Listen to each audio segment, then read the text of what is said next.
kimwe mu bintu bibereye amasengesho yacu inkomyi, ntitugire ntarenge parafo, tuza twikoreye imitwaro yabo tuje kurega, baturemereye.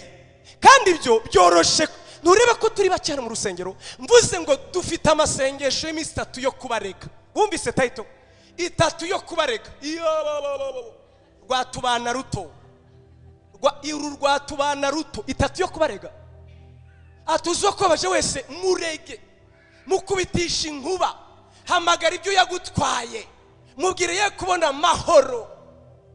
Uzi impamvu nge nta kindi Imana yakora, bibaye ngombwa yakongera gupfa ngo nuriya nawe akiri.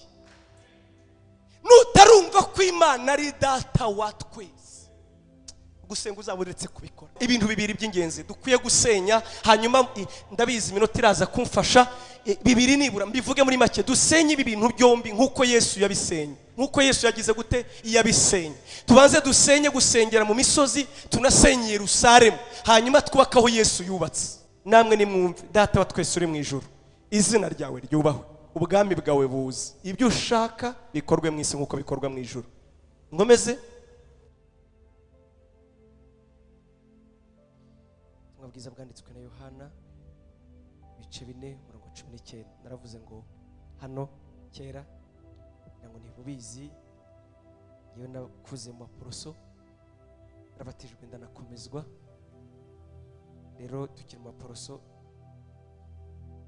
batubwiraga na chapitre cyangwa se page c'est ça ya 96, kandi byari byiza. Ntabwo ndi kubivuga nk'ubijora, ahubwo byari byiza, kubera ko rimwe umugabo yajyanye n'umugore bajya mu rusengero adaherutse gusoma Bibiliya. Baravuga ngo basome muri Ezira. Umugabo ajya mu isezerano rya kera aramushaka, Ezira aramubura.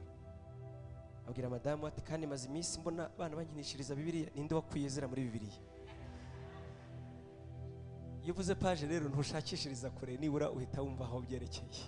Page ya 96 dusome 19. Umugore aramubwira ati databuja, menye yuko uri umuhanuzi. Basogokuruza bacu basengeraga kuri uyu musozi, namwe mukagira ngo Yerusalemu niho hakwiriye gusengerwa. Yesu aramusubiza ati mugore nyizera, igihe kizaza ubwo bazaba batagisengera data kuri uyu musozi cyangwa Yerusalemu. Dore mwebweho musenga icyo mutazi, ariko twebwe dusenga icyo tuzi, kuko agakiza kava mu Bayuda. Ariko igihe kiraje ndetse kirasohoye ubwo abasenga by'ukuri, ubwo abasenga by'ukuri basengera data mu mwuka no mu kuri, kuko data ashaka ko bene abo aribo bamusenga. Impamvu si yindi nuko Imana ari umwuka, n'abayisenga bakwiriye kuyisengera mu mwuka no mu kuri. Uragahezagirwa Mana yacu uri mu ijuru, tugushimiye ko ngiye kuduha umugoroba nk'uyu ngo tuganire ijambo ryawe. Wakoze kuturarika, wakoze kubonera umwanya muri uyu mujyi. Ndahamya neza ko bamwe bavuye kure mu mpamvu zitandukanye, impande zitandukanye, ariko uratuzana muri ambuteyaje, kuri moto, uratubonera umwanya uduteraniriza aha, abandi kuri YouTube barimo barakurikirana live, kugira ngo tukurikirane ubutumwa bwiza, twumve icyo tuganiriza. Nta muntu utumbiriye umuntu, ahubwo dutumbiriye ubuntu, dutumbiriye neza, dutumbiriye umuhamagaro, dutumbiriye gutoranya kwawe, dutumbiriye gutuma kwawe, dutumbiriye umwuka wera. Niwe wenyine waduhaza, niwe watwigisha, niwe waduha kumenya Imana, niwe waduhindurira gusa nayo. Tuguciriye bugufi, tuzi ko waduhamagaye, ibyo byo ntitubishidikanya. Guhamagara kwawe kwiza niko twishimira. Ubwo wabonye ko turabo kwizerwa, ukaduhamagara umuhamagaro mwiza, umuhamagaro w'icyubahiro wo gufatanya n'umwuka wera, kuvuga urukundo rw'Imana rutagira akagero, urwo yakunze abari mu isi, bigatuma itanga umwana wayo w'ikinege, kugira ngo umwizera wese atarimbuka, ahubwo ahabwe ubugingo buhoraho. Mana, uwo muhamagaro uhereye none ukagize iteka ryose, nta murimo w'icyubahiro usumba, kubera ko twebwe duhombya Gehinomu, abantu bakarushaho kujya mu bwami bw'Imana. Uwizeye izina ry'umwana w'Imana afite ubugingo buhoraho. Ndagushimiye ko imbaraga zawe, ndagushimiye ko ubuntu bwawe, ndagushimiye ko ubumana bwawe, ndagushimiye ko ubwenge bwawe wabuduhaye bukorera muri twebwe. Mana, warakoze guhamagara abanyantege nke ngo imbaraga zawe zigaragarire muri twe. Warakoze guhamagara abaswa ngo ubwenge bwawe bugaragarire muri twe. Warakoze guhumura amaso yacu ngo duhishurire ubutunzi butagira akagero buri mu ijambo ryawe. Abangaba bari mu masengesho y'iminsi myinshi, ndasenze Mana ngo ureke uyu munsi, ureke muri ibi bihe turi kumwe, ndetse n'ibyo bazadukurikira, ndetse n'ibyo batubanjirije, bifatanyirize hamwe guhishura Imana, guhishura kamere yayo, guhishura urukundo rwayo, kugira ngo aba bene data barushaho kumenya no nk'uko Paul yandikiye Abefeso ngo ntimukaba bapfu, ntimukaba baswa, ahubwo murushaho kumenya Imana. Nicyo twifuza muri byose, nk'uko yabasengeye ati ndabasengera ngo Imana ibasukeho umwuka w'ubwenge no guhishurirwa bitume muyimenya, mumenye iby'imbaraga zikorera muri twebwe, zimwe zazuye Yesu mu bapfuye, mumenye n'ubwiza bw'umurage azaragabera, mumenye kandi n'ibyo mwiringizwa nibahamagara, mumenye ko uwo nguwo ari we mutwe w'itorero, namwe mukaba umubiri we, kandi akaba yarashizwe hejuru y'icyitwa izina cyose, yashizwe hejuru y'icyitwa imbaraga, ubutware, ubushobozi, autorite. Yesu araganje. Niyo mpamvu senze ngo muri uyu mugoroba utugirire neza, uduhe ibihe byiza, uduhe kumenya Imana, uduhe gushaho gusobanukirwa Imana, dukurire mu rukundo, dukurire mu gusa nawe, maze isi yubahe Yesu, isi ipfukamire Yesu, niyitegereza imibereho yacu, niyitegereza amagambo yacu, nidutega amatwi, isi ibona ubugingo buhoraho. Urakoze Mana, gushimiye umugoroba, kandi nzi ko tudatanga uko twaje. Uragahezagirwa, uragashyirwa hejuru, natwe turushaho gusa nawe, ni mu izina rya Yesu, amen. Abo tutari kumwe ejo ndagira ngo ndebe kugira ngo menye aho mpera. Abo tutari kumwe ejo uzamura amaboko cyane. Mwari muri hehe? Mwakoze kuza. Yesu abaho umugisha. Turimo turaganira ku magambo, ubundi umutwe w'amagambo aravuga ngo imbaraga ziri mu gusenga no kwiyiriza ubusa. Kugira ngo tuzaganire ngewe uyu munsi wa kabiri, ni ukuvuga ngo tuzageza ku cyumweru, tuzavuga rwose twitonze, tutarya amagambo, ariko twinjira mu mutima icyo twavugaga. Mbere ya byose tuzareba ngo se gusenga ni iki, hanyuma kwiyiriza ubusa ni iki, hanyuma izo mbaraga zihishe he, ziboneka gute. Imana yacu ishimwe. Narabanje ndababwira ngo gusenga si ugusaba, ahubwo gusenga ni ugusabana. Ntibihagije. Actually nagerageje gusoma ibitabo birenze kimwe bivuga ku gusenga, nta definition imwe yonyine wabona isobanuye gusenga. Kuko uvuze ngo gusenga si ugusaba, umuntu yatekereza ko kuba ufite icyifuzo wazanye imbere y'Imana ari ikosa. Oya, Imana itwemerera gusaba. Ahubwo ndibaza nidufasha tubonye umwanya ku wa gatanu tuzavuga ukuramya Imana, uburyo Imana yumva icyubahiro iyo tuyisabye. Burya gusaba Imana nabyo ni ukuyiramya. Sinzi niba ari ubizi. Yesu yaravuze mu butumwa bwiza bwa Yohana ibice 16 uhereye ku murongo wa 22, aravuga ngo nkiri kumwe namwe ntacyo mwasabye data mu izina ryanjye ngo akibibe, ngo ariko noneho nimusabe kugira ngo data yubahirizwe mu mwana we. Burya gusaba Imana nabyo byubahisha data. Amen. Gusaba si ikosa. Iki Imana itubuza no kwiganyira. Yaravuze ngo mujye muyiganyira amaganya yanyu yose kuko yita kuri mwe. Yaravuze niko Petero yabivuze. Ubundi kuganya si ikosa. Iki Imana yanga ni ukwiganyira. Kwiganyira ni ukuganya wowe. Kwiganyira burya ni ubwibone negatifu. Sinzi ba mwari mubizi.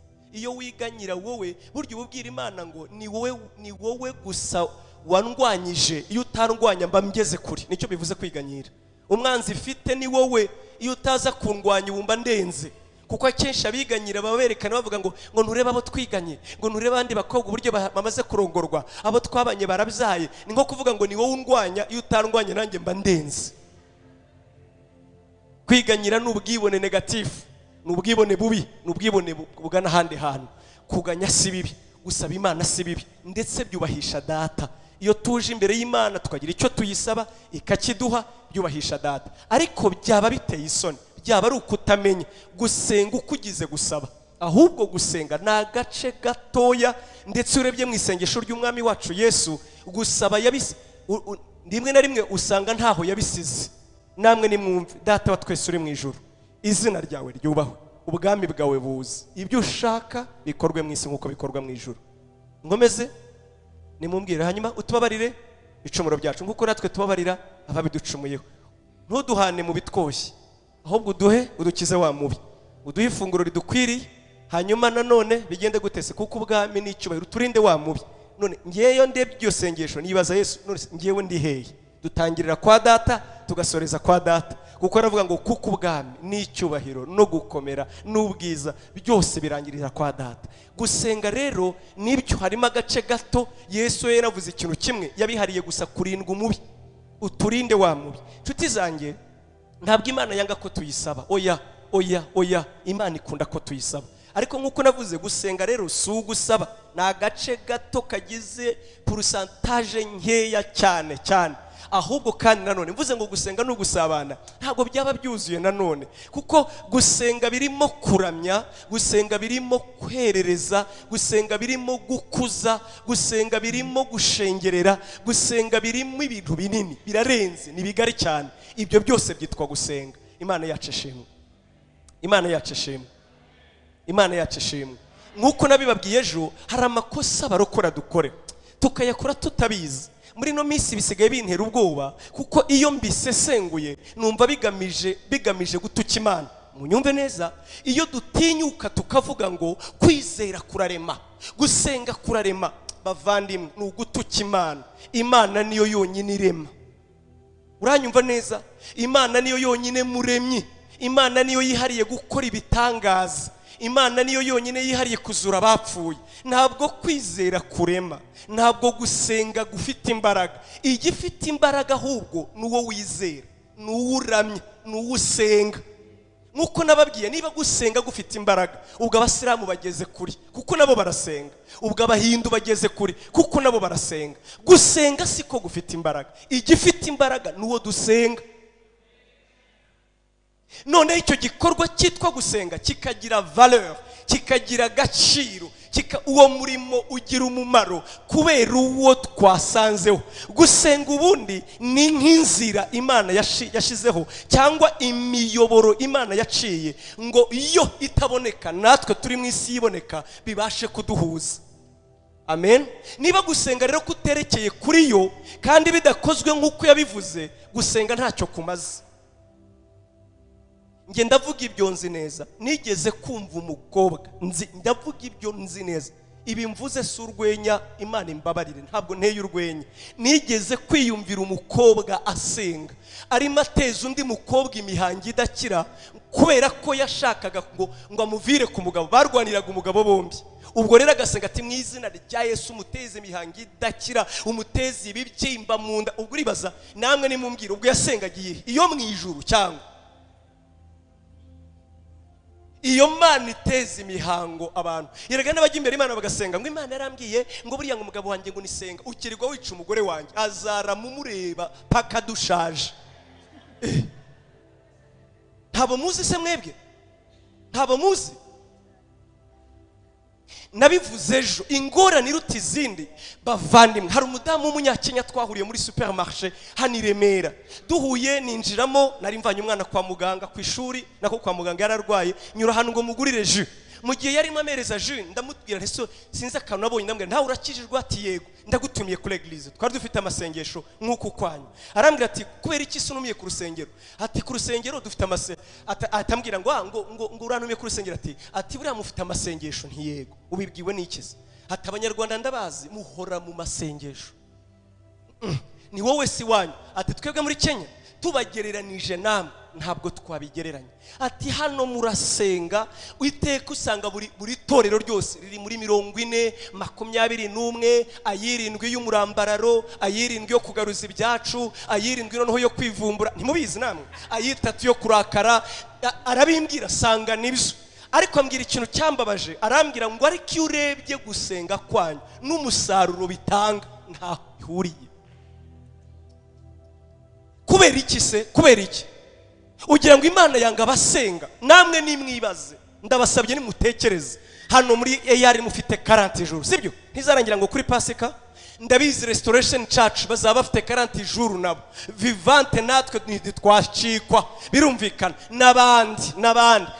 None iyo murebye amasengesho dusenga ahwanye n'umusaruro dufite, yaba ubuzima bw'umwuka, yaba abakizwa, ubona bijyanye. Nimwitegereze uburyo dusenga. Niba koko dusenga by'ukuri, ntabwo twaba tumeze nk'uko tumeze. Bipfira hehe? Bipfira hehe? Nuko tutazi gusenga mu by'ukuri. Nibyo turitanga tukaboneka, yewe bamwe n'ibiryo barabiretse. Naravuze ngo 40 jours ni nziza cyane cyane nibwira abadamu, niyi takujyana mu mwuka kugabanyiriza ibiro omwe rwose, ugasanga wagize akabiri keza ibiro byarananutse, ni nziza. Ariko byaba bibabaje utahanye kunanuka no kugabanya ibiro kandi atari cyo cyakuzanye. Dukwiye kongera kumenya ngo gusenga ni iki, kubera iki dusenga. Iyi nkuru rero abo twabanye ejo niyo twatangiye ngo twongere turebe uko Yesu yavuguriye gusenga, uko Yesu yavuguruye gusenga. Bigeze kumusanga abigishwa be baramubwira ngo twigishe gusenga nk'uko abigishwa ba Yohana bajyaga ajya bibakorera, natwe twigishe gusenga. Bari bamusanze Yesu asenga, baramubwira ati barebe uko asenga, bitegereze uko akora, baramubwira ngo natwe twigishe gusenga. Amen. Nakunze uko yavuze, aravuga ngo nimujya musenga ngo ntimukavuga amagambo menshi nk'uko indyarya n'abafarisayo babigenza, bahagarara mu mayira abiri ngo abantu bakunde babimenye. Atariko nagira mbabwire ko ingororano yabo bamaze kuyihabwa, mwebwe ntimukamere nkabo, ahubwo nimusenga mujye muvuga mutya muti yatweretse gusenga uko bigenda. Imana yacu ishimwe. Hanyuma rero iyo Yesu avuze atyo abantu bibwira ngo se iyo usenze amasaha abiri ubuderanje Imana kandi yaratubuje kuvuga amagambo menshi. Oya, icyo yavugaga ni ukutagira uburyarya, ni ukutibwira ko ayo magambo ari afite agaciro, ahubwo gusenga ntibibera mu magambo, gusenga bibera ahandi. Ariho ngiye kukubwira. Amen, amen, amen. Ejo nababwiye, murabyibuka, Imana ntiyumva Ikinyarwanda, Imana ntiyumva Icyongereza, Imana ntiyumva Igifaransa. Reka mbahebye, nta nubwo yumva bya bindi mujya muvuga ngo nugusengera mu ndimi. Murabizi bya bindi aho umuntu abarahanga ukumva ngo rapapapapa ya mwahura ati mwiriwe rapapapa, ntabwo ari byo yumva. Biriya bintu ariko mwagemureka tugakoresha n'ubwenge, omwe ubwenge at least. Simvuze ko gusengera mu ndimi ari bibi, mujya mwumva nabi nicyo kibazo. Oya, gusengera mu ndimi Imana irazitanga, ariko nk'uko abantu bafekinga n'iby'umwuka nibyo barabifekinga, nabyo barabifekinga. Hari wigeze kuvuga indimi arazivuga, undi ambwira ati ufite indimi nziza taho. Indimi zihe? Si ikiruba, nawe jya uvuga. Umwe yisengeraga mu kiruba, undi akumva ari indimi zo mu ijuru, ati ni ikiruba zuvuga nta kibazo, nawe vuga. Yari yarabaye Kongo. Uwo mvuga yarabimbye twabaga Kicukiro, arambwira ngo nari Cyangugu, hanyuma ngiye mu ishuri, ngiye gusengera mu cyumba, bavuga mu ndimi mbona ni njye ngenyine usige, ndavuga ngo ndapfuye. Nibuka tableau periodique twize, ndangije ndavuga ngo rere hiki making off, nazibuka. Abantu baravuga ati sha indimi zawe nizo mu ijuru sha zahezoka. Pasteur Dedmo yarabitubwiye ngo pasteur wacu yitwa Heben, mukuru we yari umupasteur, ngo aravuga ati mugomba gusenga mukavuga mu ndimi. Yari yarize rero, barasenga bananira kuzivuga, arangira atangira kubakubita inshyi, aravuga ati ndapfuye ndamwikiza nte, kuko yaravuye mu ishuri ati tableau de multiplication. Arati komerezaho rero, komerezaho. Ntabwo kuvuga ibyo tutumva, ntabwo ari byo bivuze gusengera mu mwuka. No. Narabwiye abantu ndababwira ngo niba gusengera mu mwuka ari ukuvuga mu ndimi, Yesu ntiyarigeze na rimwe aba umunyamwuka. Hari indimi za Yesu muzi, ntiyigeze na rimwe asengera mu ndimi. Hanyuma niwe watubwiye ngo nimusenga, data akeneye ko bamusengera mu mwuka no mu kuri. Kandi uyu wavuze bamusengere mu mwuka no mu kuri, nta rurimi na rumwe rwo mu ijuru bigeze bumva bavuga. Kandi uyu Yesu yaravuze ngo umwuka w'Uwiteka ari kuri nge. Birenze ibyo nshuti zanjye, munyemerero ngarukiye ku byo twavuze, ibintu bibiri by'ingenzi dukwiye gusenya. Hanyuma ndabizi iminota iraza kumfasha, bibiri nibura mbivuge muri make. Dusenye ibi bintu byombi nk'uko Yesu yabisenye, nk'uko Yesu yagize gute yabisenye. Tubanze dusenye gusengera mu misozi, tunasenye Yerusalemu, hanyuma twubakaho Yesu yubatse. Dusenye Yerusalemu, subiremo, dusenye Yerusalemu. Kandi Yerusalemu haravuga ati se ubu dusubijeyo, turimo Yerusalemu turimo n'uyu munsi. Nk'uko Yesu yavuze Yerusalemu, hari Yerusalemu y'uyu munsi, kandi nanone hariho n'imisozi ya Gerizimu y'uyu munsi. Hanyuma ibyo nibisenyuka tuzasenga Imana neza. Abo twari kumwe twavuze Gerizimu icyo ari cyo. Uyu mugore w'umusamariyakazi twavuze abasamariya, simbisubiramo, niba utari uhari ejo uzarebeho. Ariko uyu musozi witwa Gerizimu twavuze amateka yawo. Umwe mu mateka karakantu kavuyeho sinzi icyo kabaye bituma mvuga cyane kandi urebe niba biza gukunda. Yego, Imana iguha umugisha. Umusozi witwa Gerizimu wagiye uhinduranya amazina nkuko nababwiye ejo. Aburahamu bwa mbere mu mateka ye mu bice 12 ubwo yatambaga igitambo Imana imaze kuvugana nayo, nawe yagitambiye kuri uyu musozi witwaga Gerizimu ngo ahatambira igitambo. Abisiraheli ntibabirekeraho ngo ubwo Yakobo yahaga umwana we yakundaga Yosefu ngo yamuhaye iriba. Nituvuga iriba ntabwo muri bwumve neza icyo bivuze. Iriba mu burasirazuba bwo hagati nibwo butunzi buhebuje. Ni nko kwavuga ngo isi yamuhaye mu Rwanda ikintu dukunda n'iki n'urwuri, sibyo? Isi yamugabiye urwuri cyangwa se isi yamuhaye isambu.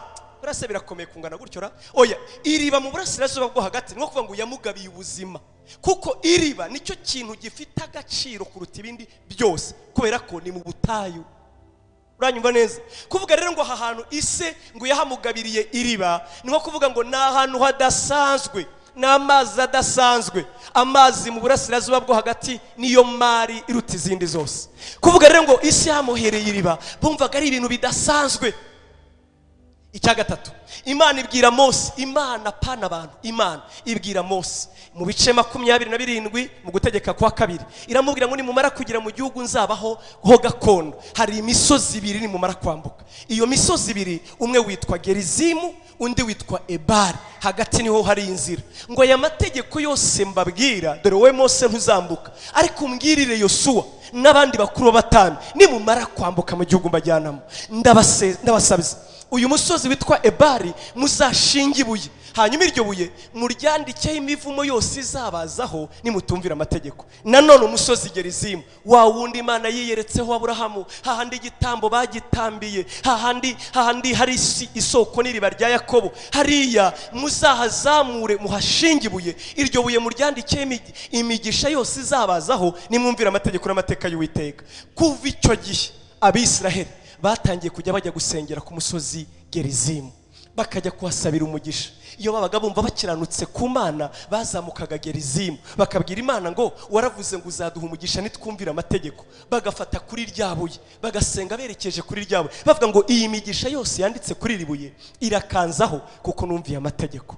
Ngo abagore babuze abana niho bajyaga kubasabira, abagore bananiwe n'urushako niho bajyaga gusengera, abantu bose bafite ibyifuzo bazamukaga Gerizimu. Amen. Amateka rero araje arakomeje nkuko twababwiye ejo. Mwamenye uko Abasamariya bavutse. Abisirayeli baje kugwa, hanyuma ubwoko bwitwaga Bashuri buza gutera aho bitaga muri Samariya nyine ahangaha aho uyu mugore yabaga.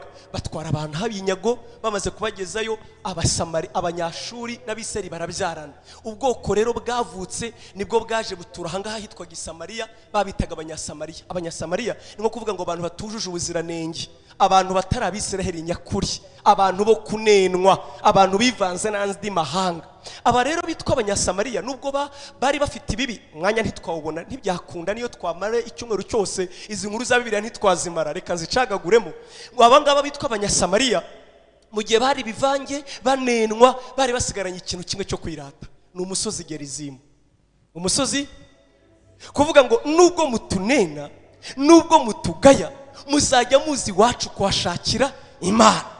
Nubwo mudashaka kutwumva, nubwo muhora muvuga ngo turabanyedini, nubwo muvuga ngo twebwe ntitwuzuye, nubwo mutureba mukatubonamo imico mibi, ariko muzajya muzi wacu mudushakemo Imana, kubera ko umusozi wa Gerizimu ushinze aha. Amen. Turi kujyana? Haleluya. Umva rero ibyago by'Abanyasamariya, umva ibyago by'Abanyasamariya. Igihe kiragera ubwami bwa Dawidi buravuka.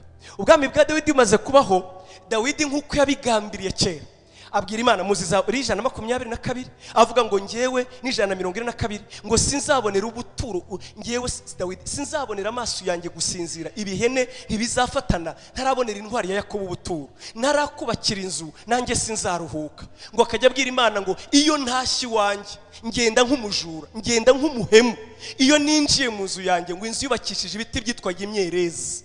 Muri icyo gihe bubakishaga ibiti bihenze ku buryo amateka avuga ko bimwe babikuraga hano muri Kongo za ribuyu mu gihe cya Salomo niho bakuraga ibiti byo kubaka inzu zabo, bakabyubakisha amahembe y'inzovu. Bubaka inzu nubona ubu ngubu hari luxe itangaje. Umwami Dawidi rero yari yarubatse inzu ikoze mu myerezi n'amahembe y'inzovu n'intebe nziza, ngo yakwinjiriwe akabwira Imana ngo iteke iyo mpinjiye numva ikimwaro, numva isoni, ngewe ntuye mu myerezi naho wowe utuye mu ihema, binteye isoni. Haleluya. Ngo afata umwanzuro. Bavandi, ibi ntabwo ari filozofi, ntabwo ari ubuhanzi. Dawidi niko byagenze. Inzu yarayubatse arayirangiza, ntiyayituramo. Abwira Imana ngo sinzayiraramo na rimwe keretse nawe nkuboneye iki ubuturo. Ngo Imana yo mwijira avuga ati ye ndumiwe. Ibice 7 muri Samuel wa 2 ibice 7. Imana ibwira Dawidi ati ngewe imyaka yose mbayeho, imyaka yose mbanyeho n'Abisiraheli nabaye mu ihema kandi sinigeze numva bindemereye na rimwe, sinigeze ngira uwo ngaya ngo nuko muntuza mu mahema. None wowe Dawidi urashaka kunyubakira inzu unkoze ku mutima, nanjye nguhaye isezerano rero mu rubyaro rwawe hazakomokamo, hazaturukamo uzaba umwami, kandi ubwami bwe ntabwo buzigera bushira, buzaba ari ubwami bw'iteka ryose. Ntabwo yavugaga Salomo kuko Salomo yarapfuye, ubwami bwe bwararangiye, ngo ahubwo yaravuze uwahanuwe kera uwitwaga nde, intare yo mu muryango wa Yuda, igishitsi cya Dawidi. Aravuga ngo nzaguhereza uhara ku ngoma, ntabwo ingoma yawe izacogora. Ndakubwiza ukuri Dawidi ungoze ku mutima. Amaze kuvuga atyo rero ngo atangira fundraising nk'umwami. Nasomye igitabo kivuga amafaranga Dawidi yasikirije Salomo ngo azubakisha inzu, yamusigiye miliyoni 200 z'amadolari. Ubaze uyu munsi yafashe ibyo, kuko yabwiye abatware baritanga, ubwe afata ubutunzi bwo bwose arabutanga, abwira abaturage b'i Yerusalemu ngo ushaka gutangira inzu y'Imana natange. Arangije asiga igishushanyo mbonera agisigira Salomo, kuko Imana amubwiye ngo we ntiwanyubakira inzu wavushije amaraso menshi. Aramubwira ngo mwana wanjye ndakwinginze mu bintu byose uzankorera uzamenye Imana ya so, niyo yakoreraga nawe uzayikorera. Kandi cya kabiri singusigiye umutwaro, dore ibyo uzakoresha inzu y'Imana uzayubake, nicyo cyonyine ngusabye. Wowe kabyara uzanyubakira Uwiteka, kuko nabayeho nifuza kumubona mwubakiye inzu. Ubwo turimo turagana Yerusalemu, nimwumviriza aho yavuye. Turacyakomeza bavandimwe. Salomo amaze kuba umwami rero wari umuhanga, ngo mbere ya byose, mbere yo gutangira kubaka inzu, si yamusigiye, muribuka amafaranga yamusigiye, mumbabarire nibeshye, yamusigiye miliyoni 96. Salomo ashaka 100 mwongereho ziba zose 200. Izo miliyoni 200 rero Salomo amaze kuzegeranya, ngo aratekereza ati iyi nzu ngiye kubaka nzayubakane. Mbere yo kubaka inzu akora appel d'offre, ngo atuma abami bitiro bari abahanga bitangaje mu kubaka. Icyo gihe abami bitiro nibo bari abanyamerika b'iki gihe, uranyumvise? Nibo bantu bari barize byo gutangaza, babandi waki ibintu biri sophisticated. Ngo abatumaho, aramubwira ngo nyoherereza abahanga bazi kubaka inzu, ngo kubera ko ngiye kubakira Uwiteka inzu y'akataraboneka. Ngo avuze iryo jambo ngo umutima uragaruka, aravuga ati bimvuze simvuze ubutumwa nabi. Ngo arigarura, ngo aramubwira ngo ya, ngo ntabwo ngiye kubakira Uwiteka inzu, ngo kubera ko Uwiteka Imana yacu. Aya magambo ndayakunda mu buryo butangaje. Ngo Uwiteka Imana yacu, ngo yo ntabwo ishobora kubakirwa inzu ngiye kubamo, kuko ntiyayikwiramo. Aravuga ngo kuko n'amajuru y'amajuru ngo nayo ntiyakwiramo, ngo ndetse na se wa yandi majuru nayo nigira gute ntiyakwiramo. Abari ibyo ngo wongeyeho n'ayandi majuru nayo ntigira gute ntiyakwiramo. Dawidi yaravuze ngo Imana burya ntiba mu ijuru, ngo yicishiriza mugufi kureba ibiri mu ijuru n'ibiri kuba nayo ibanda n'abamarayika, n'ukwicisha bugufi, yicishiriza bugufi kureba ibiri mu ijuru n'ibiri mu isi. Salomo rero yarabizi ati Imana yacu sinayubakira inzu yaza siga kwira, yaza reka da n'amajuru y'amajuru ntiyakwiramo, niyo wakongeraho n'ayandi ntiyakwiramo. Umva rero ubwenge butangaje iyo umuntu yamenye ubasenga neza. Aravuga ngo ahubwo naho gutambira Uwiteka ibitambo, naho gutambira Uwiteka ibitambo, iyo tuwatambiye ibitambo iraza igasabana natwe. ati rero utagira ngo ngutumyeho ngo uze unyubakire inzu, ntubyumve nabi inshuti yanjye. Imana yacu si nk'izanyu, iyacu si nk'izanyu, iyacu yibera iyo amajuru abajuru ni Imana itagerwa. Atariko nzi uburyo tuyihamagara ikaza, niko yasize itubwiye. Iyo tuyicaniye tukayitura ibitambo, mu bitambo ijya yiyoroshye igasabaniramo natwe. Ndabararitse bajya bakurikirana YouTube channel inyigisho tunyuza kuri Senga Emmanuel official. Niturangiza kwiga gusenga, ndabararitse tuziga gutamba ibitambo. Ubwo rero ndabyibikiye. Gutamba iki? Iri niryo biti ihame ry'umwuka. Ihame ry'umwuka. Ndabizi neza icyo ngiye kubabaza ntimwasubiza, kandi nanjye sinkeneye ko musubiza.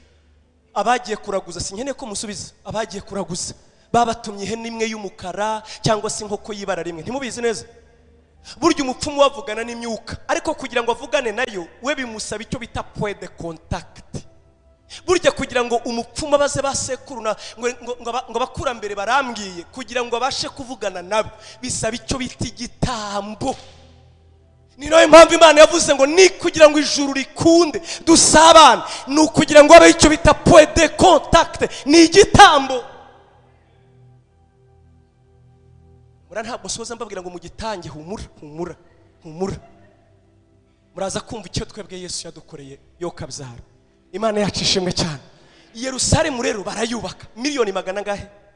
Iyi nzu Salomo yayubatse mu buryo butangaje. Iyi nzu imyaka 46 bubaka inzu. Imyaka 40 ingahe? Ngiye sindayikwiza, nimwibaze namwe. Ntabwo ndi buvuge yo mfite nyine namwe murabyumva, ariko 46 sindayikwiza. Umuntu akavuka akageza nanjye nkaba naratangiye akazi, inzu baratangiye kuyubaka. Iyi nzu ngo bajyaga baconga amabuye, ngo bayubatse niyo nzu yonyine yubatswe hatavuzwe urusako aho bayubakiye, ngo badasakuriza aho Uwiteka azatura. Iteka ryose yabwiraga abantu bibaze guconga ibuye, wajya kurishyiramo ati ntabwo rikwiramo, apana kuvuga cyane ntabwo rikwiramo, ugasubirayo ugaconga, wasanga ridakwiramo ukagaruka ati wongera uripime, ugapima. Nta nyundo yakubiswaho, nta bya uza akajagari kaba mu bayede. Ntimubaze namwe nta kajagari ko mu bayede, nta kurira mperezi yo mu nyundo. No, imyaka 40 ingahe? 46. Abahanga baravuga ngo uzi impamvu Yesu yavuze ngo iyi nzu nta buye rizasigara rigeretse kuri indi. Uzi impamvu? Nuko Salomo yayubatse hagati ibuye n'irindi ashyiramo zahabu. Iyi nzu yitwa urusengero yararwubatse ku buryo cyari cyo cyitwaga icyubahiro cya Yerusalemu. Namwe nibaza miliyoni 200 se zagiye. Abajye bagiye Yerusalemu murabizi urusengero ni ruto rwose nta gitangaza, ahubwo rwari rwubakanye ubwiza buhambaye. Yararwubatse Salomo kugeza ubwo iyo izuba rirenga, murabona hari umusigiti, murawuzi Home de Roche, murayibona abajya bareba ababikurikirana. Uyu munsi hari umusigiti uri kuri abubatse hejuru bagashiramo zahabu. Ni ku rusengero rwa Salomo rwari rumeze, yari zahabu or massive, ku buryo iyo izuba ryarengaga rigakubita imirasire ku rusengero rw'i Yerusalemu, umujyi wose wa Yerusalemu warabagirana ubwiza. Niyo mpamvu yavuze ngo ubwiza bw'urusengero rw'Imana yacu ruri muri Yerusalemu. Yerusalemu yari igitangaza. Amen. Sinabarebaga burya, reka ntabwo nongera kuyakuramo. Imana yacu ishimwe cyane. Imana yacu ishimwe. Ugira ngo aya mateka ubwayo ntaryoshye. Nibura iyo umuntu avuze amateka, Bibiliya irongera ikagira valeur, irongera ikaryoha. Salomo rero yubaka urusengero. Urusengero nirwo rwatumye babami baza gusura Salomo, ngo bazaga kureba ubwiza bw'ibyo yubatse. Ubundi baravuga ngo icyo bita protocole ni Salomo wagihimbye, ukuntu abantu bambaraga, ukuntu baserivaga ibwami, ngo bamugerago bakavuga ati nta kintu na kimwe cyo kwa Salomo kitari mu bwenge. Urusengero rwe rugahebuza. Aha rero barahatashye. Nibwo bwa mbere mu mateka uzasome Bibiliya yawe, mu bami ba mbere uzasome Salomo arangije kuba ku rusengero, ngo batambye ibitambo bitagira ingano, ibitambo ntibibarika. Batambye ibitambo, hanyuma ubwiza bw'urusengero Imana irutaho ubwayo, ngo yaramanutse abatambyi babura aho banyura, ngo ubwiza bukwira urwo rusengero, ngo maze ibitambo ngo isi iratigita ubwayo ubwiza bw'iki Yerusalemu. Kuva uwo munsi rero Abisirayeli baravuga ati hehe na Gerizimu, hehe na Gerizimu, twujuje urusengero iwacu Kibagabaga. Unasikia? Turujuje iwacu Kibagabaga. Uzaza ureba amataparimo, uzaza ureba twazanye noneho shahu za bafuri iwacu shahu iwacu noneho. Burya na Emery wari uzi ko ari sigari iwacu, si uko tumeze? Ndabizi mujya munkora publicity cyangwa azaje muri Vivada niho sengera, urabyumva neza? Ati nyine haleluya haleluya. Nuko byari bimeze rero. Ibyari ugusesera mu myobo twavuze ejo, murabyibuka neza? Ubundi Gerizimu tuhagereranya na, hari wambwiye mu gitondo anyandikira yishimye cyane pe, marerezima nabyibagiwe. Yari yishimye kurikiranya ubutumwa, aranyandikira ubwo yari mashima nyine. Ati yo Pastor Senga we, ati newe wagiye mu butayu bw'Ikabaronda, ati noneho nagukundaga ndushijeho.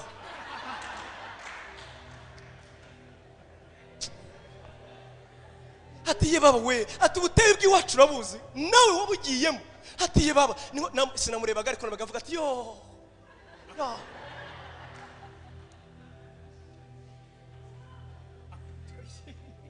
Ninjoro twajyanye na Bosco agenda ndondorera amazina yandi yaho basengera nyabuna. Urumva arambwira ati wabivuze ndumirwa se, wagiyeyo ati baza ngewe ndabizi neza. Ugereyo ugasanga abagore barakaye banutse bambarake bameze gutyo. Umureba yakureba gusa gatatitira ati kuramo izo nkweto aho hagaze nahere kuramo. Urinjira hano n'inkweto uramubona n'ukuntu azi. Yarangiza akavuga bya bintu tutumva kipotiko yitatita, ukabati umwuka wera araje. Ku misozi za Samatare,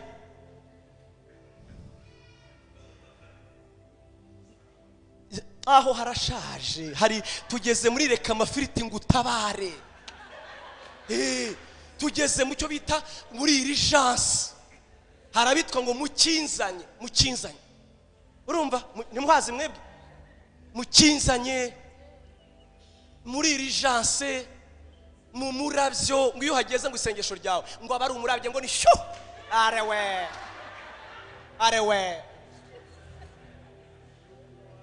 Za Gerizimu turazigwije. Gerizimu ikibabaje ibibera Gerizimu, Yesu nta namakuru yabyaze. Ikibabaje ibibera Gerizimu nguca intege nshuti yanjye. Nubundi ntabwo naje ngo nkunde ko nakuzi se, iyo wanyanga abantu barikiza akuna. Ndagira nkubwire ngo ibibera Gerizimu Yesu ntabizi. Gerizimu Yesu ntahazi. Menye urahagera ukabura ijambo ryita umusaraba n'urupfu rwe. Gerizimu ni amatika haba, urabizi neza. Reka mbabwire bavandimwe, ngiye maze imyaka 20 urabizi neza mu rusengero. Ntabwo mvuga iyo mu idini, ngiye navukiye imyaka 4 narimbaga muri korari. Imyaka 11 nibwo nabaye president wa korari. Ku rusengero rwo muri Eyari niho nize Sunday school. Urusengero ndutinzemo rungana nanjye, kukureba nkaguhanurira ibyo natekereza kandi nakumasha pe.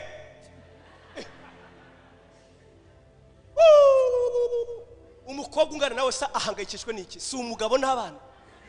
Arewe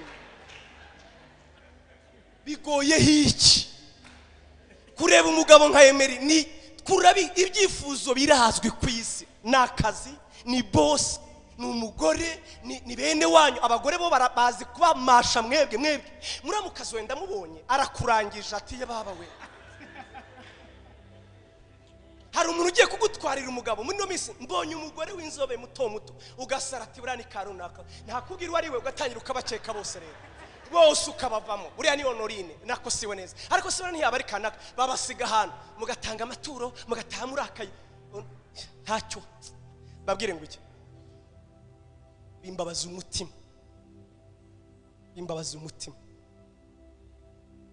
Ntasenga, ntazi Imana, ntazi ibyo yizera, yirirwa mu byumba.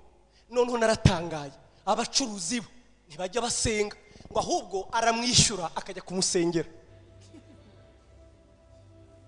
Bameze nk'abarozi. I'm sorry to say, uriya muntu duturanye niwe ufite abakiriya benshi, noneho ukamukubita menshi ngo abakiriya bahariya abaturune kuri wowe. N'ubupfumu. Gerizimu imaze abantu. Gerizimu ndababeshyira se nimubizi? gusa nyine ntubyerekane, nanjye ndiwe ntabwo nabyerekana, ariko nyine umutima wawe ukubwiza ukuri. Abantu ubu nibumvira abashumba babo, bafite abahanuzi babo. Ubundi baravuze ngo hari ibintu bitatu umugore wo muri Afurika udashobora kumubuza. Bitatu udashobora kubuza umugore w'umunyafurika. Icya mbere no kurongorwa. Umukobwa washatse kurongorwa nushaka uzavuge cyangwa ureke, ararongorwa tu. Icya kabiri ni ukubuza umugore wo muri Afurika umuhanuzi. Afazari muratandukana. Cya gatatu reka nkihorere.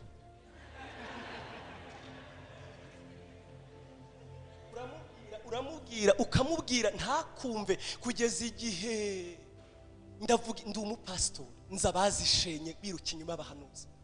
Ndavuga ibyo nzi neza, bazishenye biruka inyuma y'abahanuzi. Umuntu agatana ubwo yari yambaye umukozi w'Imana yavuze iki Bibiliya itavuze. Abandi simvuze basambanira kuri iyo misozi. Ndibuka umukobwa mwaje arambwira ati pastor ejo bundi navuye n'uwiwacu navuye Kanyera tariki ibintu byambayeho sinzi ibyo ni ibiki, uzi ko umurajyange kudusengera adukabakaba mu mabere. Nabwo ari buretse aho ngaho mbanze ngo urushye kwanza wajyaga he.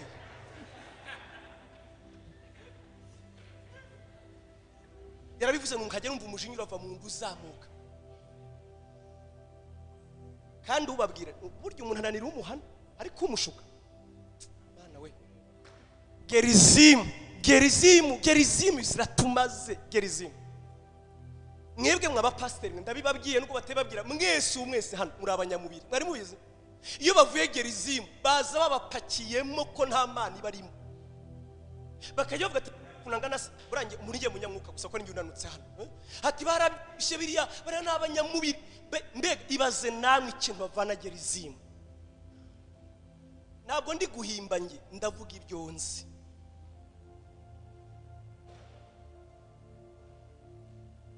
Kwivira Gerizimu rero tujye Yerusalemu, sibyo? Yerusalemu naho rero haragatsindwa ni kimwe. Yerusalemu naho hari abanyedini biyubashe. Iyo babwiye Imana bati akora musoro ubwiriza atuzi ko twebwe muri yari buryo ububyutse bwo muri 33 soko kurwanjye yari aburimo.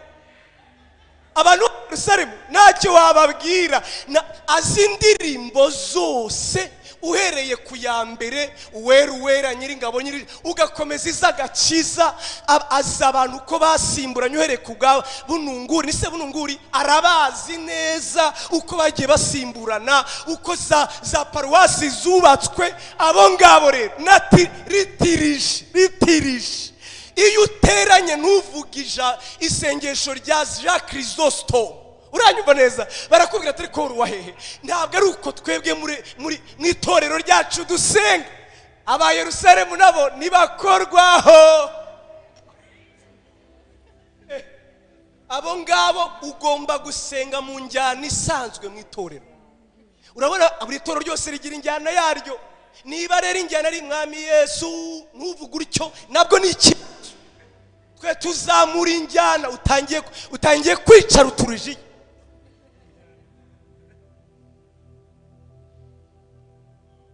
Ungiye nanayimaze maze nikimenye nakumbye kuba ndahangaha inyuma.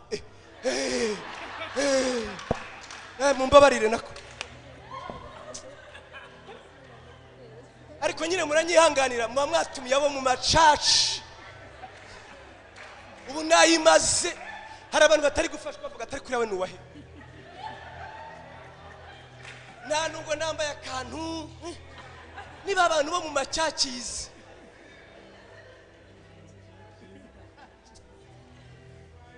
Muri make Imana igomba ko mwanutse kandi muzanongera ndabyizeye. Urumva Imana hariya yebaba we abo ngabo babona umudamu aje gusenga nibyo ntacyo bitwaye, ariko niyegera iyo ngiyo ntabwo yambaye isuruwari yambaye ipantaro. Abo ngabo ariko mujye mubona abagore no we ikimubangamira imisengereye saho yumvira Imana ni uburyo byagenze. Imana dutabara imisengere. Yesu rero mwabumvise ko dutunga Yerusalemu y'iwacu. Yerusalemu, Yerusalemu, aho ubwiza buri, aho ubwiza buri. Aho nge nakuriyeho itorero baryitagira ry'umwuka, nk'itorero ry'umwuka. Induru ikavuga ati twebwe ntituri idini, turi itorero. Induru ikavuga ntabe yasengora, uratwita idini gute? Ariko wareba icyo Bibiliya yita idini ugasanga ahubwo we ararengeje kuba umunyedini. Imana ni decor, imisengere ni ibiri inyuma, imisengere ntabwo ari imbere. Yesu rero araza asenya byombi. Aravuga ati abirirwa mu masinago, abirirwa mu myobo, abirirwa inyuma y'abahanuzi, abirirwa inyuma y'amategeko, n'abamaze gukora za rutiriji nyazo n'imihango n'imigenzo itari mibi. Unyumve neza, itari mibi. Ntabwo iyo migenzo ari abadayimoni, oya. Ariko iyo migenzo itagira Imana nta kimaze. Uranyumva neza? Niba mbivuze ntyo mutavuga ati yasize asenye, oya, rutiriji simbi, oya. Ahubwo ikibazo ni ukubikora akari byo bikubera imisengere, akaba ari byo wita Imana. Nshuti zanjye wanyumvise? Hanyuma rero Yesu aravuga ati ibyo byose Imana yakoze ikintu gishya. Imana yakoze ikintu gishya. Iravuga ati mugore nyizera, igihe kirageze ndetse kirasohoye. Muri Bibiliya y'Igifaransa bakoresha ijambo heure, ni isaha irageze ndetse igihe kira. Umwanya ntabwo uhari. Muri Bibiliya bagira ibihe byabo. Hari icyo bita isaha, hari icyo bita umwaka, hari icyo bita igihe n'igice cy'igihe. Rero Bibiliya ikoresheje ijambo isaha ibivuze igihe cyegereye cyane hafi yo kuba kigiye kuba. Uri kunyumva neza? Iyo Bibiliya ikoresheje ijambo ngo isaha irageze, heure, ni ukuvuga ngo ntabwo ari bishyize kera, birasohoye n'ubu. Iyo ivuze ngo umwaka ibivuze periode ndende ariko irangira. Turi kujyana nshuti zanjye, reka ndekera aho ngaho. Muribuka Yesu avuze na Yesaya wabihanuye, aravuga ngo igihe cyo guhora inzigo kwanjye ariko n'umwaka wo kugira imbabazi nawo urasohoye. Yavugaga periode y'ubuntu. Ego rero nshuti zanjye, iyi Imana ivuze ngo isaha irageze, bivuze ngo ni nawe igihe kirasohoye.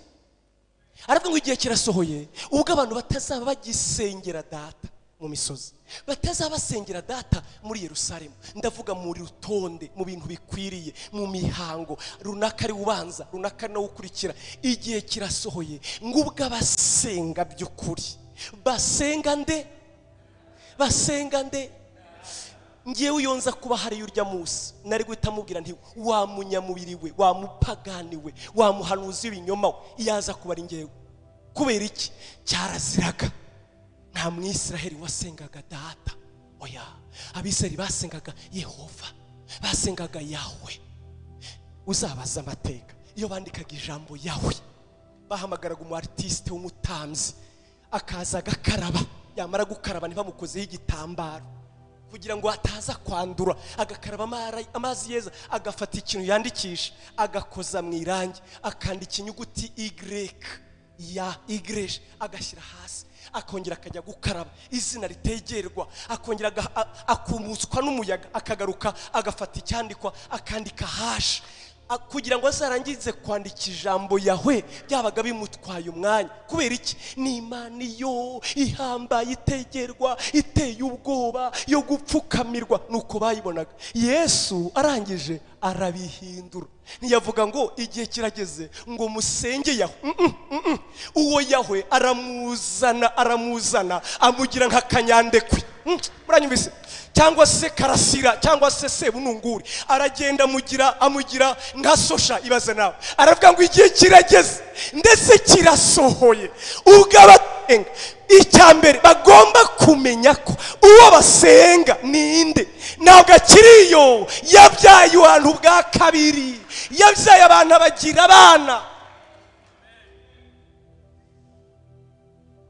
Kuri nge rero, kuri nge utaramenya ko Imana ari data, gusenga bizahora bigoranye. Nutamenya ko Imana ari data ngo kandi bive mu magambo no mu kuresita amasengesho twafashe, ubimanure mu mutima, ubyumvisha umutima neza ko Imana ari data, gusenga bizagorana. Ibi Yesu yabyishyuriye ikiguzi ko Imana ari data. Yabyishyuriye ikiguzi ku buryo mu butumwa bwiza bwa Yohana ibice 8, ubutumwa bwiza hano turi mu bice 4, inkuru yarakomeje mu bice 8 ngo hageze ngo aratinyuka avuga ko Imana ari se. Mu bice 8 ngo baramufata ngo bashaka kumutera amabuye. Noneho ngo abagiye kumutera mu biro bwatase muranziza iki ko murashaka kunziza iki? Ati rega nta kindi tukuziza rwose ibitangaza ukora turabyemera ariko ikintu tukuziza tutihanganira. Mu yandi magambo iyo tubonye ubwiriza tubona uri umunyamwuka, iyo tubonye ibitangaza ukora turavuga ati uyu muntu Imana ikuri kumwe nawe, ariko iyo turebye teoloji yawe tubona uri wrong. Uri kunyumva? Iyo turebye teoloji cyangwa doctrine yawe tubona uri wrong. Kubera iki? Utinyuka kwita Imana ko ari so. Natwe rega turabivuga ahubwo wowe wongeraho akantu uravuga ngo Imana iso bwite. Abisiraheli bitaga Imana papa. Usomere mu Kuva 4:22 niko havuga. Imana iravuga ngo ugende ubwire Farawo ngo nande kurira ubwoko ngo kuko Isiraheli ngo ari nk'umwana wanjye w'imfura. Ubwabo Imana avugaga ko ari papa, ariko baravuga ngo ni papa by'ikitiriro. Ni nkuko twita umukuru w'igihugu ngo ni umubyeyi, nabo nuko bitaga Imana papa. Yesu rero ajewe aravuga toya ntabwo ari ikitiriro, oya irakubyara neza neza neza neza neza, ukavuga ngo iramzaye neza neza neza neza, mbega ukajya mu irangamuntu yayo.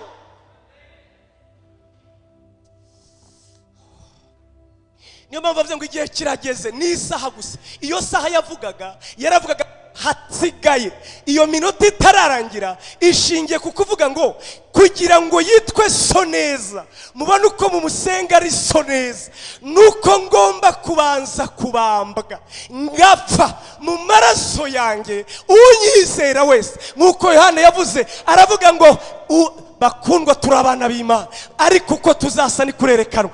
Haleluya, haleluya. 1:12 havuga ngo icyakora bamwemeye bose bakizera izina rye yabahaye ubushobozi bwo kuba abana b'Imana. Abo ntibavuka nk'uko iby'umubiri bigenda, ahubwo bazawe n'Imana ubwayo. Kugira ngo bikunde rero yaravugaga ngo igihe sigaye ni gito ni ugupfa kwanjye gusa, kuko mu maraso yanjye, mu rupfu rwanjye, mu mibabaro yanjye uzajya ureba akareba mu kwizera Yesu abambwe, Yesu apfa, Yesu azira twebwe, yarangiza akabyatuza akanwa abyijeje umutima. Bibiliya iravuga ngo Imana ibimubyaye ubwa kabiri. Indi misengere yose naratangaye bavandimwe, nabonye ako kantu kuri YouTube nako kuri WhatsApp abantu bagahererekanije ngo n'abasilamu ngo bajya buzura umwuka. Nanjye narakabonye Isilamu yarimo yavugaga mu Giswahili amavuga umuriro, ati mutarungura bayame, avuga umuriro uko akomeza kubivuga. Kandi urabizi bo nta cyizere bagira. Ubwo ngiye kubatoroje ntoya bene data b'abasilamu, burya bahora bizeye ikintu kimwe, bakora imirimo ngo bizeye ko nibapfa Imana izashyira ku munzani, ngo ibyiza nibiba bimanutse bazajya mu ijuru, ibibi nibimanuka kwa heri no kugikuzimu. Niyo mpamvu kirazira no kuvuga Muhammad ntihongereho sultani wa taala ngo Imana imuha amahoro n'imigisha. Uranyumva neza? Kubera ko duhora tubasenye nta cyizere bafite, kubera ko ibintu byabo byose bishingiye aho ibyacu bidashingira. Njya mbwira abantu ngo ni idini rya Gikristo gusa ryonyine ritinyuka kuvuga ko Imana ari data ryonyine. Ni Yesu wenyine waje mu isi kuvuga iyo Mana, aragenda arayizana ayihereza isano nawe yuko yakubyaye ari papa. Mu gihe yavugaga ibyo ngibyo rero arangije aratitira nyine kwa kundi dutitira ati bavandimwe abantu batitira abasiramu buzura umwuka. Ntabwo uri ari umwuka, n'amarangamutima. Yamarangamutima akozweho umuntu yumva akantu kamuzamutsemo, c'est normal.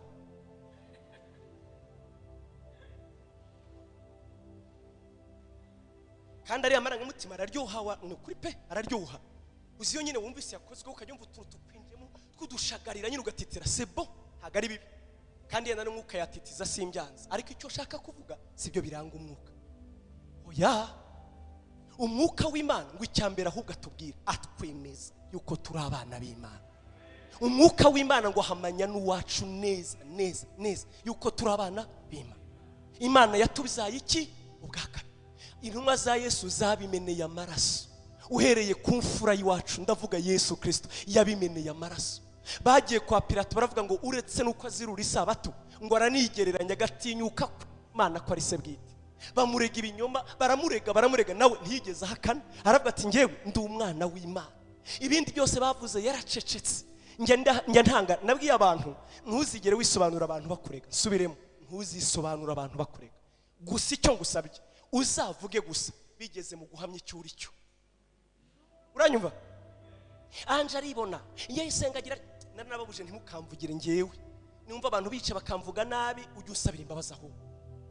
Ugati senga yarakuhamukiye rwose, musabye imbabazi pasiteri wanjye, birashoboka ko yabikoze, mubabarire. Kandi ahora avuga ko n'Imana yamubabariye. Yego nabyo kuvuga ngo ariko mwanga abakozi Imana induru zikavuka. Oya, nose turi abantu dukosa rimwe na rimwe, nta gitangaza kirimo. Ariko si ubwo wowe umwana yakosheje ntabwo yongera kuba umwana. Yego da, nanjye nkosheje nyine ndakosa, papa zampana cyangwa ndakarire cyangwa nkunde, ariko ndi umwana w'Imana. Ngosa nduwayo, nkora neza nduwayo. Icyo ndicyo kiri mu maraso y'umwana w'Imana, kiri mu maraso y'umwana w'iki. Hari akajambo twibagirwa rero iyo dusenga kavuga ngo data watwe, data watwe. Nshuti yanjye utarumva iyo twese, kuri ngewe ujye ubanza ureke gusenga. Wa mugabo wirigurega imbere y'Imana, waruzi ko n'Imana ari se burya? Waruzi ko wa muvandimwe yakunaniye, wiriga umurega uvuga ati Imana uzamporere, nta kindi Imana yakora, bibaye ngombwa yakongera gupfa ngo nuriya nawe akiri. Nutarumva ko Imana ari data wa twese, gusenga uzaburetse kubikora. Niyo mpamvu Yesu yavuze ngo nujyana ituro ryawe, wagera mu nzira ukibuka ko hari icyo mwene so risige siryo rifite agaciro, ubanza usubireyo mwiyunge nawe. Niba utararekura mu bintu nshimira Imana yo kabza, nta muntu numwe senga nikoreye mu mutima numwe. Mu bintu nshimira Imana kandi byose uko ndi mwiza, ndashimira ubuntu bwa Kristo Yesu. Ngewe nta muntu ndakariye numwe. Uko njye nicara nkibaza ngo ariko ninde nanga, nkamushaka nkamubura, ngasanga ni shitani yonyine yo gapfa.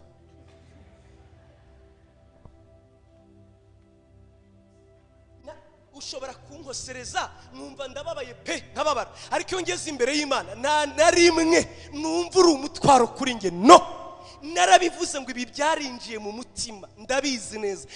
Waba udashobotse uri shitani, nawe uri umwana w'Imana. Tubigende guteze, nawe uri umwana w'Imana.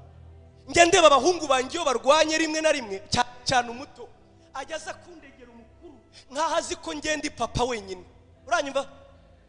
Ntimurabona abana barwana, umwe akwita undi ngo wivuga mon papa, no c'est mon papa. Ndateye mon papa, no mon papa. Mwebwe muvuga icyongereza my dad, that no not your dad, my dad.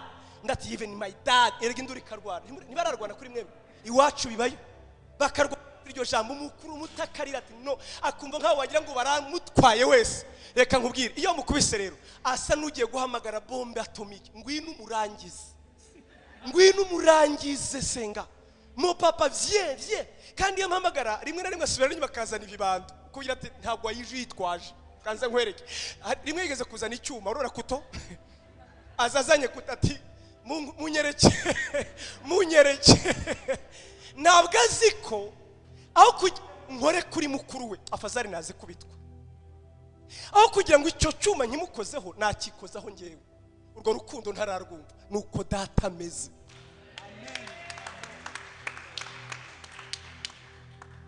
Utarumva ko Imana ari data, kimwe mu bintu bibereye amasengesho yacu inkomyi, ntitugire ntarenge prafo, tuza twikoreye imitwaro yabo tuje kurega, baturemereye.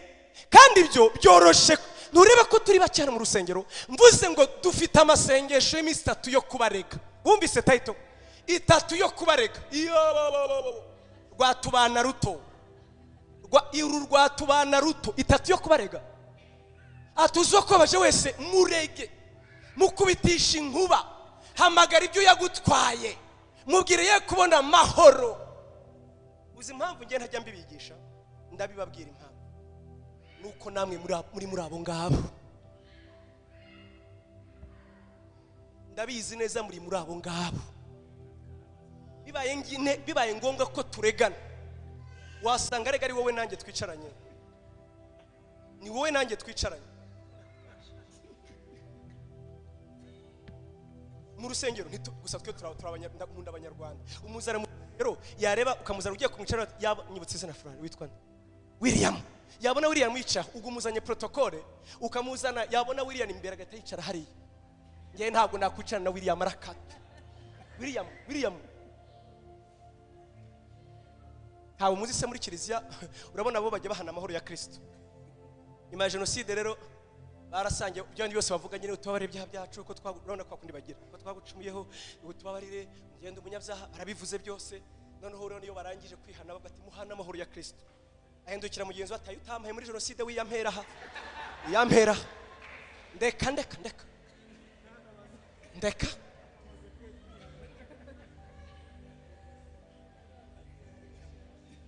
kandi yarangiza ati yego rwose data wa twese irorerere waki simvuze ko yagize neza ariko nuro wananiranye yaramupfiriye iyo ataza gupfira bananiranye ntaba yarapfuye ndashimira Imana yo mwijuru hari ibindi bikingoye ariko icyarakinkijije mu mutima wasenga hakuna mutu pare nta muntu urwanira muri nge pe ndabibabye nibona bikeka guri ibeshya ngewe ndi clean mu mutima wanjye harimo Yesu gusa uko nuko abo mbabazwa nabo nibuka ko ngiye nakoshereje kandi iyo mbibutse nabo murambwira Imana ngo icyampa ukampa ubuntu bakambabarira ubabashishe nanjye kumbabarira kuko ngewe rwose navuze ngo nanjye ndababara iyo nkosheje ndababara ndi umuntu ariko iyo ngeze imbere y'Imana yarafashe ni data wa twese agirira impuhwe n'abatabishaka uzi ko Yesu ababarira Imana ihereza amafaranga neza ko ayo mafaranga iguhaye uzajya kuyakoresha ngo uyirwanye iyo bavuze ngo ivubira imvura babi nabeza witekereza imvura niyamigisha aho abantu rimwe umugabo ajyanye undi mu ndege atangira kumubwiriza ni pasteur inshuti yanjye ageze mu ndege atangira kubwiriza mugenzi we yari afite Bibiliya undi aramubwira ngo uri murambwira ibiki ati winderanja ndi mu masengesho haturi mu masengesho ati nsumba tore mwene data ati reka da ndi mu masengesho kurwanya ibyo mwizera n'umurozi wari ugiye i Burayi kurangura we ku buryo bamutegetse kwiyiriza ubusa gukora amasengesho kugira ngo arwanye ubukristo ugira ngo iyo ndege irashya se ugira ngo ibyo agiyemo ntibikunda se nuko iteye ivubira imvura babi nabeza ni data wa ibyo wabifashe nibura uwampa muri aya masengesho y'iminsi 40 ukarekura mu mutima ukuremereye ukamurekura nari nzi ko twasirimutse muri no minsi ariko siko bimeze n'ukuri kw'Imana nari nzi ngo abanyarwanda twarasirimutse malheureusement siko bimeze uzi ko abantu batinya abarozi n'ubagenda n'abarozi yanyiciye umwana abarozi se ubizi ute ngenda bizi utese ndabizi yewe yamahirwe ndi umupastori mporana ibyo ngibyo nyine muri amukazi wanjye yanyiciye umwana kandi ntibajya babakureba biwacu ugasanga araho ngaho turarakaranije dufite ibintu by'imijinya bavandimwe niyo yaba yarabikoze nose kutamuzura murekure ni data batweze murekure nitubanza kumva icyo wajya imbere y'Imana ntugende wikoreye abantu ruhuriye bakuremereye mu mutima kandi rero mwebwe ntabwo mufate yanze kunsura yageze runaka ntiyampamagara duhora dufite ibintu by'urwikekwe ni mubireke ujya imbere y'Imana wumva ugiye kwegera data umize uteriro ya minota yageze ariko ndasoje datomeze uti ndibuka inshuti yanjye imwe aba mu Bufaransa uyu munsi yansigiye ibintu ntazibagirwa byinshi najyaga niba ari umuntu wanguye kubwiriza arimo pe yajya ampereza utuntu twinshi rimwe nambwira rega Imana ni data nambwira ati ceceka rero ati icyo ubundi nicyo cya mbere dupfa mugize ngo iki nyine iyiza kuba ibindi ntibe papa atukubira ikiza ati niba Imana imeze nka data iragapfa ati kuko ngewe umugabo nzi mu isi mubi ku isi ni papa niba rero Imana imeze nka papa iragapfa kandi yabivugaga n'umutima we ati Imana ndayanga pe kandi nyangira iryo zina nshuti yanjye byaba bidahaye kandi hari abandi bafite abapapa ameze batyo hari abandi bafite abapapa ameze batyo hari umupapa w'i Burundi wajya gutaha akajya ngo agatabura igihe yasinze buri gihe, hanyuma yarategetse umugore we n'abana ngo uko ntashye ujye ubyutsa abana mutonde umurongo muririmba indirimbo barimbaga i Burundi, erega dawe uri umugabo we wambyaye uri umugabo we wambyaye ukandera ukampa indero y'ubugabo. Babyutse saa 8 z'ijoro arahimbye mugani w'abarundi arahaza umugore ku buryo abana ntibasinziraga buri gihe, ntibasinziraga. Urumva neza babaga basinziye bakumva mama aravuga ati mubyuke araje, bakabyukana bambaye nuze, erega dawe uri umugabo erega dawe uri umugabo. Wibeshe mwe kwiririmba neza se fo kwiririmba ku rutonde wewe wambyaye ukandera. Niba papa rero wo mu ijuru mutekereza utyo, abarundi bari hano Kameme babyumvise. Ntabwo ari uko Imana iteye. Data dusenga yuzuye urukundo, yuzuye imbabazi, yuzuye ubuntu, yuzuye impuhwe, yigize umuntu ngo akunda kwegere, avugana ijwi ryoroheje. Niyo mpamvu birivuga ngo uhakana Yesu ko yaje yambaye umubiri niwe antikristo. Kuba antikristo nuguhakana iyo formule y'urukundo rw'Imana rwo kwiyorosha, rwo kwicisha bugufi igahinduka umuntu ngo nivuga ubashe kumva, nikubwira wumva imvugo yayo.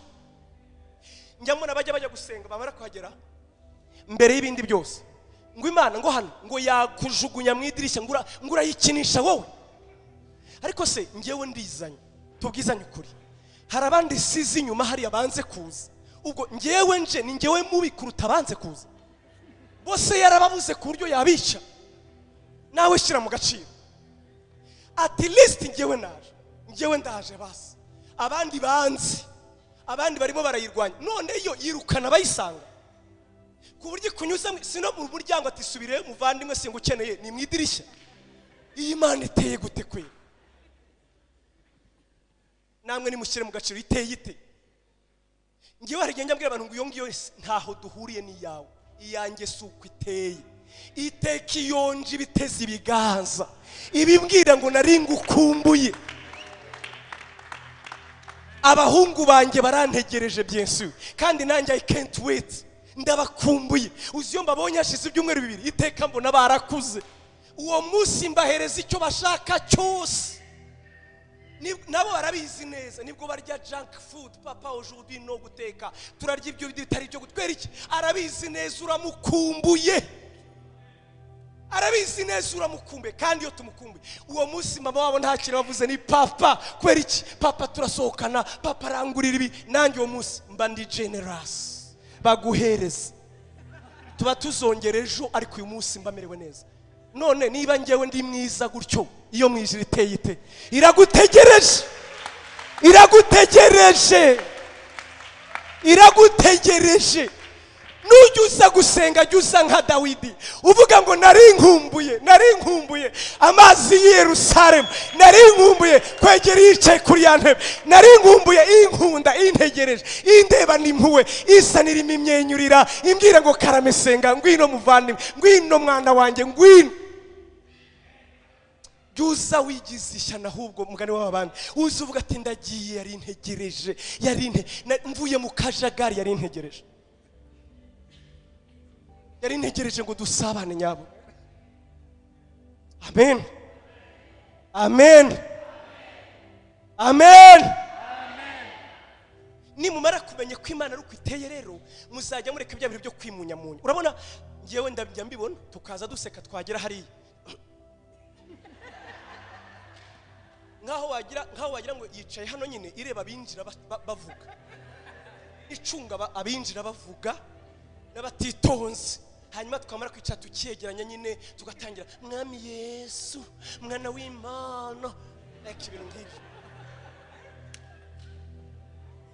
Simvuze ngo kuri uburofa na so ntabwo ari uramwubaha, ariko kandi ba wowe biyu ba wowe papa narinje mana yanjye narinje. Kandi ubanze wibukaho aho wabereye wowe kubera Kristo Yesu, kubera uwapfuye ngo mpinduke umuvandimwe we ndaje. Haleluya, haleluya. kubera ikinege ndaje ngewe senga yo byarananiye guhimba amasengesho mashya. Ubundi twakagombye kwisingiza ku buryo urema ibishya. Ngewe ndabizi neza Yesu ntiyacunguriye mu benshi, niyo mwese muza gukizwa akaba ari nyengenye urusigaye nabwo yari gupfa. Mu bandi magambo ndi ikinege mu rukundo rwe, n'indebera mu benshi indeba nkanjye yaramenye yantumye aho abavuga butumwa barambwirije. Kubw'ibyo rero ntabwo yapfusha ubusa amaraso ye, ntabwo yapfusha ubusa urupfu rw'umwana we. Ndaje papa, ngewe wakunze, ngewe wamenye kera, ngewe wanditse mu gitabo cy'abadapfa. Njyamubwira ngo wanyandikishije wino yitwa amaraso yawe, ujye kwandika wino yitwa amaraso yawe. Umbajije ngo ngewe ndihe mu Mana, nakubwira ngo ntembera mu mitsi ya Yesu Kristo, ntembera mu mitsi ya Yesu Kristo. Mu mitsi ye niho ngewe ntemberera, nifite uko yivana muri nge, ndi nka virusi muri we. Hari uko ntagize ngo mbibatsindagiremo. Imana ni papa. Ninde? Apana nka Kayinamura. Wasanga Kayinamura yakubitaga mama wawe ku buryo uvuga ati aragapfa gusa. Uwo ni Kayinamura. Hari undi papa nyabona, hari undi papa uzuye ibambera imbabazi, utarobanura ku butoni, utareba ku buranga, uhamagara abakene, ugahamagara abatindi, ugahamagara abari marginalize.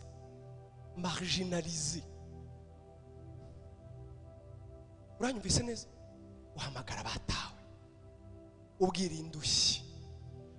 Naravuze ngo Yesu niwe wenyine witeje indushyi.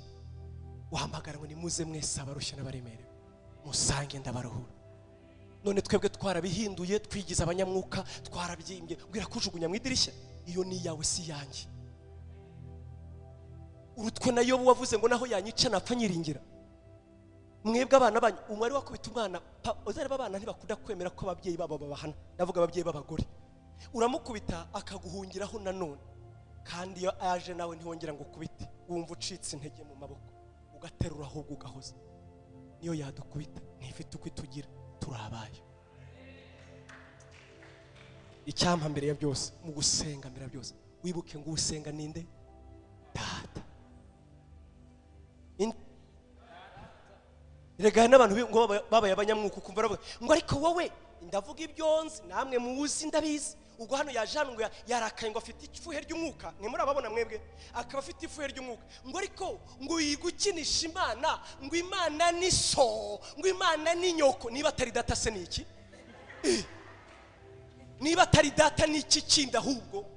Ubwo nyine yayirakariye mu mwanya, afite umujinya mu mwanya wayo. Ngo ubwo Imana urayikinisha ni iki? Ngo Imana ni so. Niba watari so, ngewe ni data, ni papa. Ibyo ntibimo uburenganzira bwo kumusuzugura, ntibimo uburenganzira bwo kutamwubaha, ariko kandi bimara ubwoba bwo kumwegera. Ngavuga ngo uko biri kose uri data. Reka mbareke mutahe we, tuzongera ejo. Yesu abampera umugisha.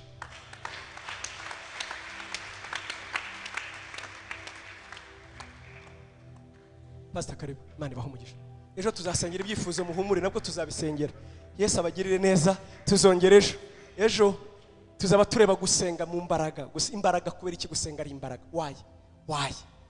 Hanyuma imbaraga tuzazikura hehe? Mu mwuka no mu ki? Twavuze data gusa, ariko abamusenga bagomba kuba ari. Imana ibahe umugisha. Yesu abagirire neza. Amen.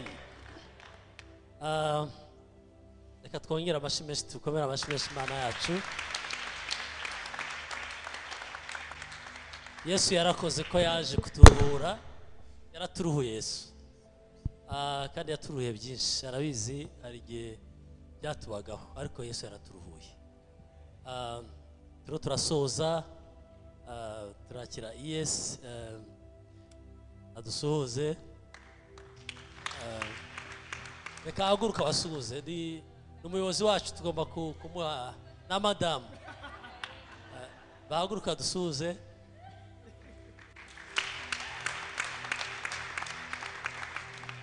Ni General Secretary wa Anglikani yose mu Rwanda, turamwakira mu izina rya Yesu. n'abandi bagiye baza nyuma turi kumwe, komite executive nabonye, ariko munyemerere mpagurutse elders bavuye muri Vivant, muhaguruke tubakire nanone.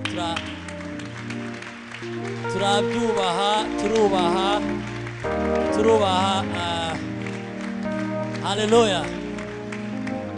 Nzakomeza mbivuge, mugenda mudusigamo ideni, ariko turakomeza tubigeho, tubigireho. Amen.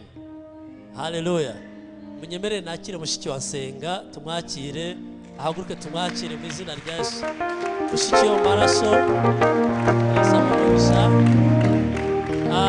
Twese hamwe reka duhaguruke rero, duhamagare Luka adusengere, namara gusenga turasaba Sabina dusabira umugisha. Mana yacu, Data wa twese, wewe wamennye amaraso kugira ngo tuba abana bawe. Birashoboka ko hari umuntu hano umvise atari yarigiza amenya kuri se, binyuze mu cyo Yohani yavuze ngo icyakora bamwemeye bakizera izina rye baha ubushobozi bwo kuba abana be.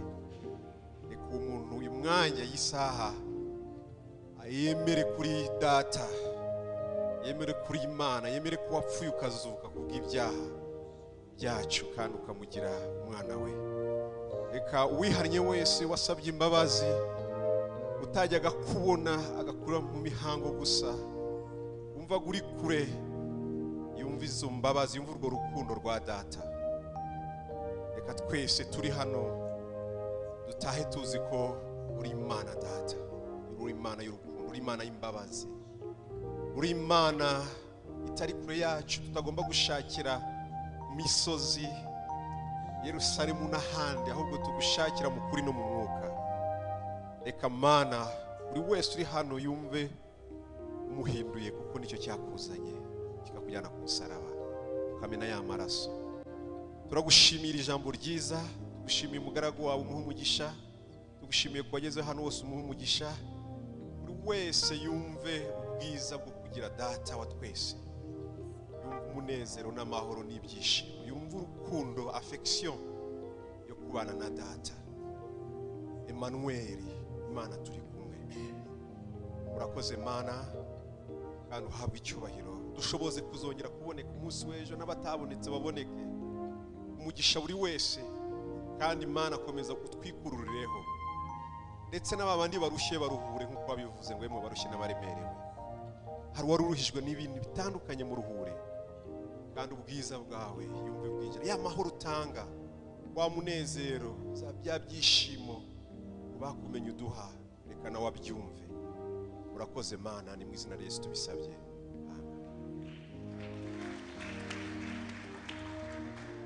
Reka twisabire umugisha. Mana, amahoro yawe utanga turabizi neza yuko uko twakwibwira ko tuyafite. Ayo mahoro akomeze arinde imitima yacu, arinde ubwenge bwacu, arinde kubaho kwacu. Ayo mahoro tuyaturemo, tuyabane, tunayaheshe n'abandi kuko natwe tuyakeneye. Kandi umugisha w'Imana ishobora byose, Data wa twese, Umwana kandi Umwuka Wera, nubane natwe, nubane n'abacu bose, nubane n'itoro Kristo waguze amaraso y'igiciro cyinshi, nubane n'isi yose, mu izina rya Data wa twese n'Umwana n'Umwuka Wera. Katubusabirane natwe, umuntu asabira umugisha mugenzi we, umuntu asabira umugisha mugenzi we.